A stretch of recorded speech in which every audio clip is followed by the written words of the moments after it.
with because some Obama intelligence officials acted on their own to limit how much sensitive information they shared with Flynn out of concern that Flynn or others within the transition would share information with Russia.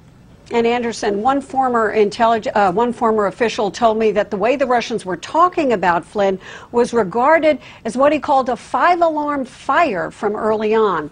The Russians' conversations indicated they regarded Flynn as their ally, sources told us. Officials cautioned us, though, that the Russians might have exaggerated their sway with Trump's team during those conversations.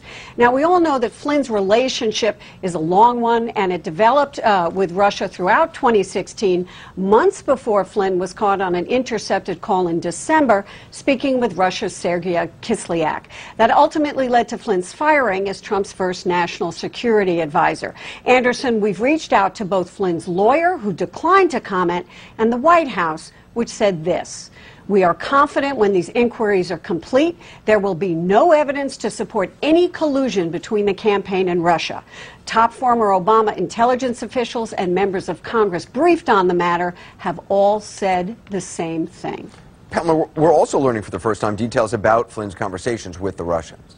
That's right, and one major concern was the subject of conversations between Flynn and Kislyak that took place shortly after President Obama slapped new sanctions on Russia for meddling in the election. Now, sources tell my colleague Jim Sciutto that Flynn told Kislyak that the Trump administration would look favorably on a decision by Russia to hold off on retaliating with its own sanctions, and then the next day, Putin said he wouldn't retaliate, as you'll recall. Now, sources also say that Flynn told Kislyak that the incoming Trump administration would revisit U.S. sanctions on Russia once in office. Trump angrily denied any collusion with Russia this week, denounced the newest investigation that is now in the hands of special counsel Robert Mueller. As you know, he called that a witch hunt. Despite all this, though, Gloria, President Trump obviously has remained steadfast in his support.